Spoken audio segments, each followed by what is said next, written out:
महाशय का नाम शांतिराम है, मगर उसकी हरकतों की वजह से सब उसे आलसी राम कहा करते हैं। सारा दिन आराम करना ही उसका एकमात्र काम है।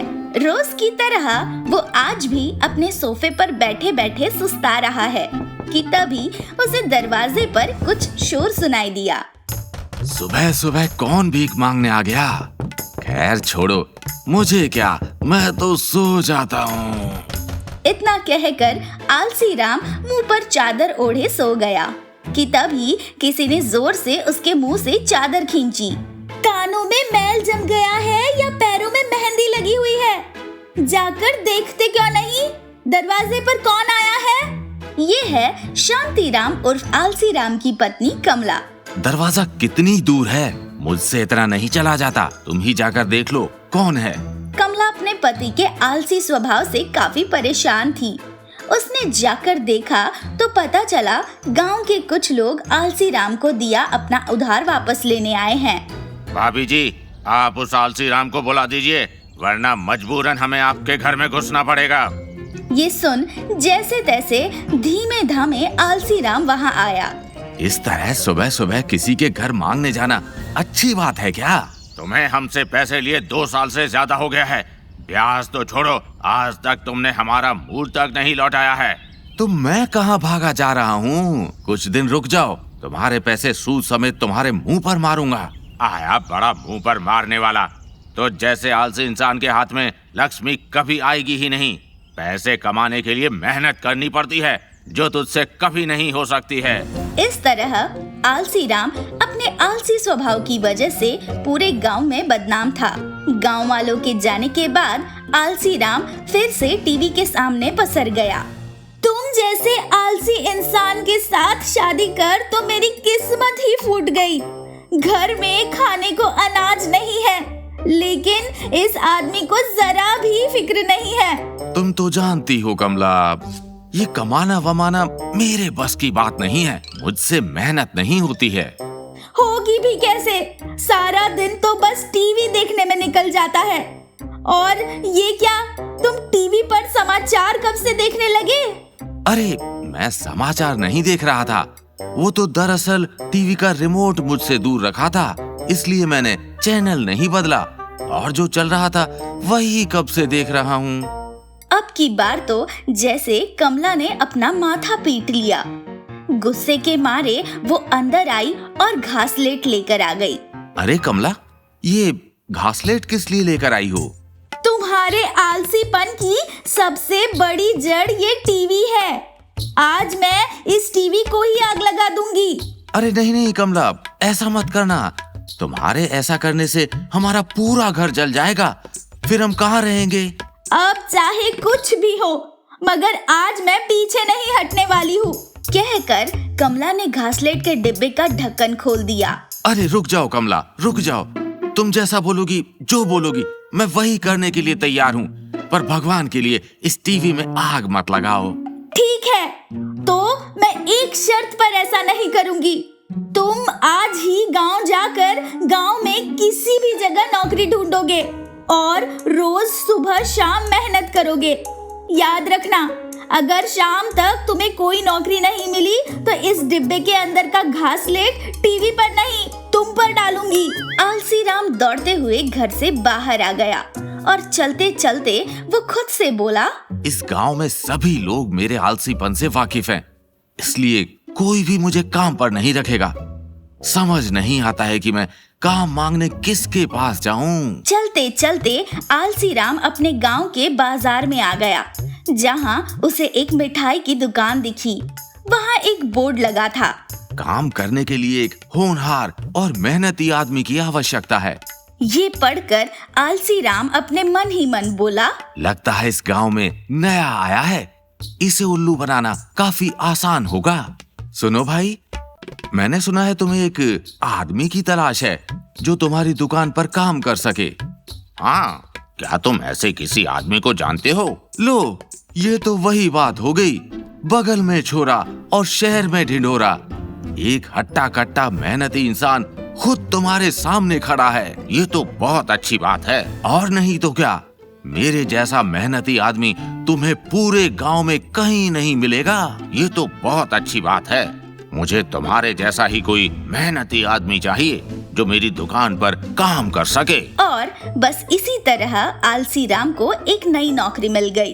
आलसी राम अभी दुकान में बैठा हुआ था कि तभी उसका सेठ बल्लू बोला, अच्छा सुनो, मैं कुछ काम से बाहर जा रहा हूँ, थोड़ी देर में आ जाऊंगा। तब तक तुम दुकान का अच्छे से ख्याल रखना। बल्लू के जाते ही आलसी राम टेबल पर सर रखकर सोने लगा। भैया जी, मोतीचूर के लड्डू मिलेंगे? एक औरत की आवाज आलसी राम के कानों में पड़ी, जिससे उसकी नींद खुल गई। उसने बिना सर उठाए ही कहा, क्या हुआ? क्यों परेशान कर रही हो? परेशान नहीं कर रही हूँ, बल्कि मैं तुम्हारे दुकान की ग्राहक हूँ। मोतीचूर के लड्डू लेने आई हूँ। हमारे यहाँ कोई लड्डू नहीं है, आलसी राम ने कहा।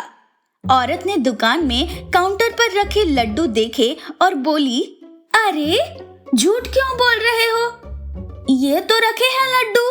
अब की बार आलसी राम ने अपना मुंह उठाया और बोला, हाँ जानता हूँ लड्डू है, पर उसे देने के लिए मुझे उठना पड़ेगा और मेरा उठने का मन नहीं है, इसलिए तुम किसी और दुकान से लड्डू ले लो।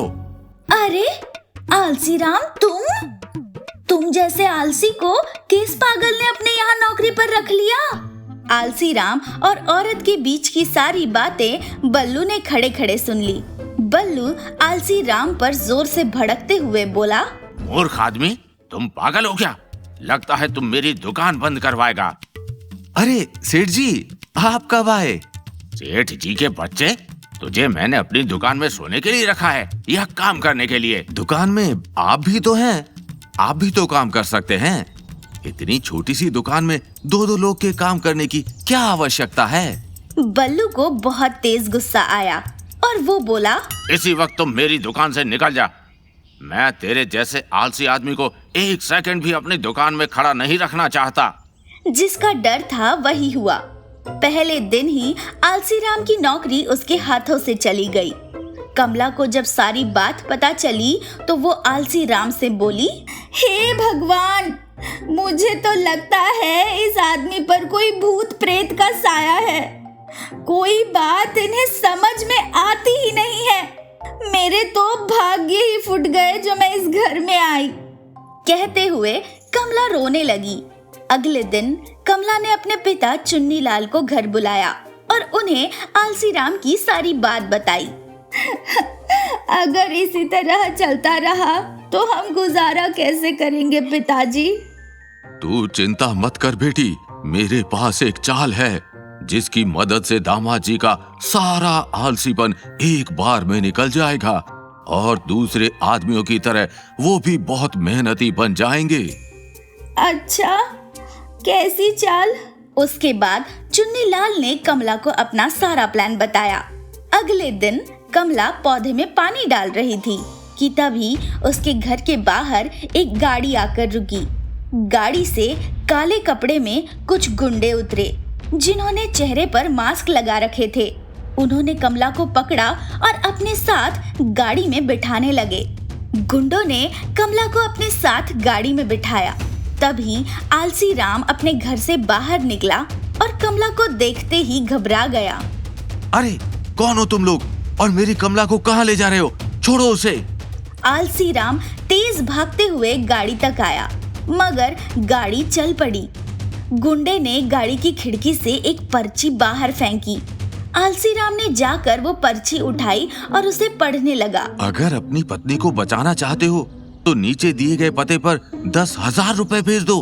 पैसे भेजने के लिए तुम्हारे पास 7 दिन की मोहलत है और अगर पुलिस के पास जाने की सोची तो हमेशा हमेशा के लिए अपनी पत्नी से हाथ धो बैठोगे।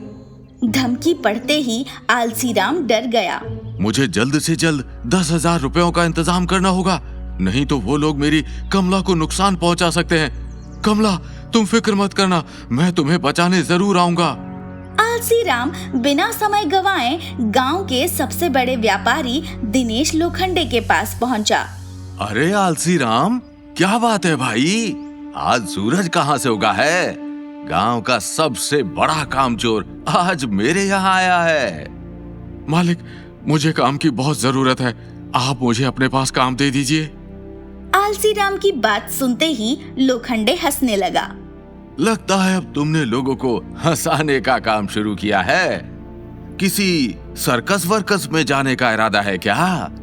अरे भाई, क्यों मजाक करता है तू, और काम करेगा। मालिक, मैं मजाक नहीं कर रहा हूँ। आप जो बोलेंगे, जैसा बोलेंगे, मैं सब कुछ करने के लिए तैयार हूँ। बस मुझे काम पर रख लीजिए। मुझे याद है, मैंने इससे पहले भी तुझ पर भरोसा करके तुझे काम पर रखा था और तूने बहुत मक्कारी की थी। अब की बार मैं तुझ पर भरोसा नहीं करने वाला हूँ। इतना कहकर लोखंडे वहाँ से निकल गया। कुछ देर बाद जब लोखंडे दोबारा अपने कारखाने आया तो उसने देखा कि कारखाने की सारी लकड़ियाँ सही तरह से अरेंज करके रखी हुई है। ये देखकर वो काफी हैरान हो गया। ये सब किसने किया? लोखंडे ने एक नजर आलसी राम की ओर देखा। आलसी राम, ये सब कुछ तूने किया है क्या? आलसी राम ने हाँ में सर हिलाया। लोखंडे को यकीन नहीं हुआ कि ये चमत्कार कैसे हो गया। लगता है तुम तो सच में मेहनती हो गए हो। इतना सारा काम तुमने अकेले ही कर दिया। लोखंडे ने आलसी राम को अपने कारखाने में नौकरी पर रख लिया और 7 दिन के बाद उसे उसका मेहनताना दिया, पूरे 15,000 रुपए। आलसी राम जल्दी से पैसे लेकर पर्ची पर लिखे पते पर पहुंच गया। आलसी राम जब वहां पहुंचा तो कमला को उसके पिता चुन्नीलाल के साथ देख काफी हैरान हुआ। कमला, तुम घबराओ मत, मैं आ गया हूँ। ये देखो, मैं ये पैसे लेकर आया हूँ। ये मैंने अपनी मेहनत से कमाए हैं। आलसी राम के हाथों में पैसे देख कमला की आंखों में आंसू आ गए। आलसी राम को मामला कुछ समझ नहीं आ रहा था। तब चुन्नीलाल ने उसे सब कुछ बताया कि किस तरह कमला को किडनैप करने का प्लान उसी का था। क्या? पापा जी, आप भी? मगर ये सब आपने क्यों किया? ये सब मैंने इसलिए किया क्योंकि मैं तुम्हें एक आलसी पति से एक जिम्मेदार पति बनाना चाहता था। तुम अपना आलसी स्वभाव को छोड़कर मेहनत करना शुरू करो और देखो, तुम सुधर भी गए। तुम्हारे लिए तो मैं कुछ भी करने को तैयार हूँ कमला। और हाँ, अब मुझे बहुत बड़ा सबक मिल गया है। अब से मैं रोज मेहनत करूंगा और जितने पैसे अभी कमाए हैं इससे ज्यादा पैसे कमाऊंगा। ये सुनकर कमला ने आलसी राम, माफ कीजिएगा, अब उसका नाम शांतिराम हो गया है, शांतिराम को गले लगा लिया।